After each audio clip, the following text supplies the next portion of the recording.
En part, Claramunt era una persona excepcional. Era una dona valenta, amb una gran capacitat de treball i una amant apassionada del teatre de Titelles. Arriscava y siempre tenía ideas per tirar endavant. Una niña grande, súper divertida, generosa, amable, la compañera de juegos ideal.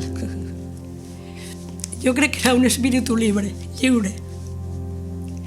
O sigui que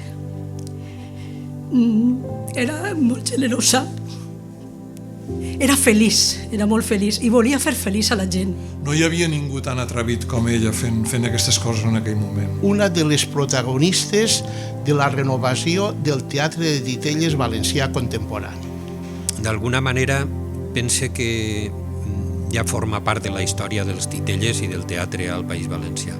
Yo veo sus títeres y es como, es Amparito, está ahí, ¿no? Jo crec que tenia molta vida interior.